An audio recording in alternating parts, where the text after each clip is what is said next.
Amen.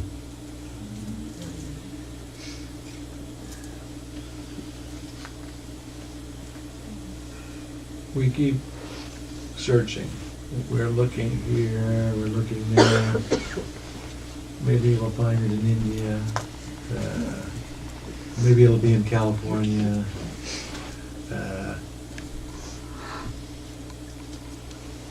Finally, we have to come to our senses and realize what we're looking for is ourself. And so that the more profoundly we can understand that, the more profoundly we keep looking toward ourselves. And then, in the same way, an icon says it this way. He says, we feel that if the world would just now change to what we wished, we would be happy. And then he says, but this is an inexperienced expectation. This is an inexperienced expectation. Because even if it does change to what we wish, in no time we would again be dissatisfied with something. So the dissatisfaction comes from our disconnection from ourselves. And we've created layering.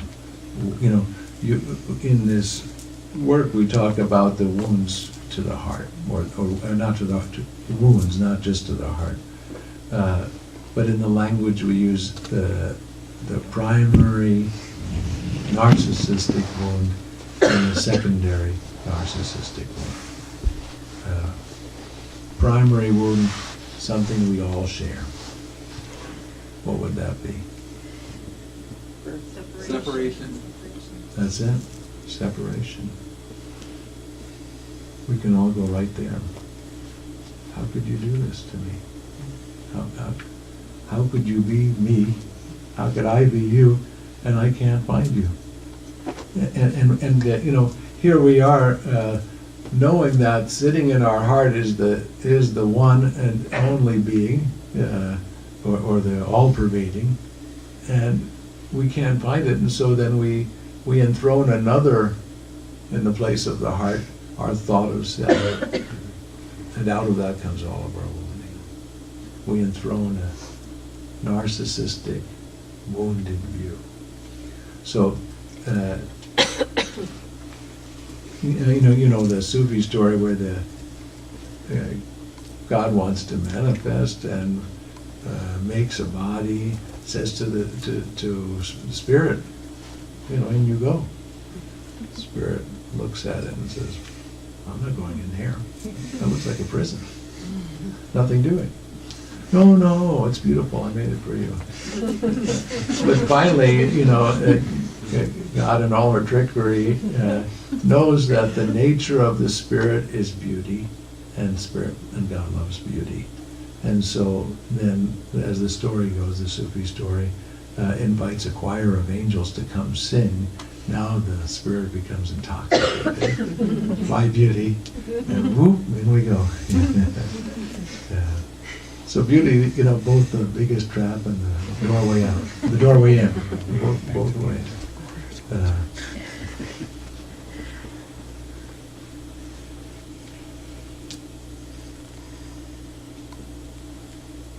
We have to change our view and now look and feel that anything which disturbs us has come as our friend to work through. And now we can look for our wound, because we will only be disturbed by things if there's a wound to be hid. Otherwise, just like a mother with their child, they'll understand the causes and conditions of the child. They won't be angry at the child. That type of feeling. So then we call that the secondary narcissistic wound in our text.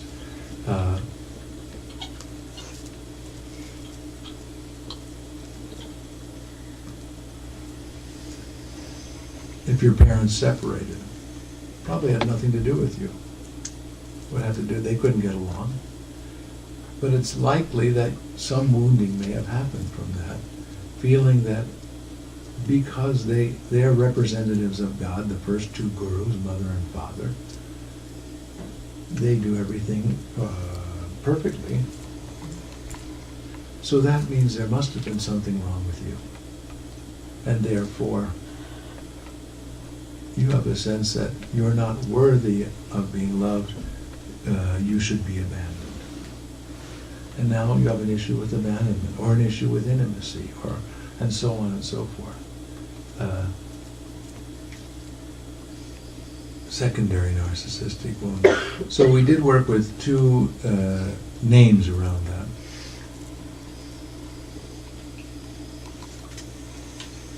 Because recognizing that if there is wounding, it's a place where you've covered yourself over so the love can't reach there. Let me say a few other things first. If you're going to make this study of yourself, of your own wound, so the first thing I just want to repeat again, when an unpleasant situation arises, now you're going to not only you should go ahead and try to improve the world. I don't mind that at all. I think that's a good thing. Change what's going on. But meanwhile, if it upsets you, you want to look toward yourself. And now you want to search for your own wounding. And it's really, there's an easy doorway in, which is, and you can, the meditation that we're doing will help us, which is you just look, first thing you do is look for it in your body. It's going to have a seed in your body. And now, if you can use a method like this, use this breathing that we're doing, this gentle breathing. Breathe right to the place where it is in your body. It's likely a layer when I'll fold. Maybe you'll get to a layer where now you understand this place is very dry, it's like a desert. Or this place is very moldy, or it's cold, or it's clammy, or it's sticky, and so on. Then you'll peel it back, and you'll peel it back, and then there'll be some image, mother or father, or some event, some trauma, and so on.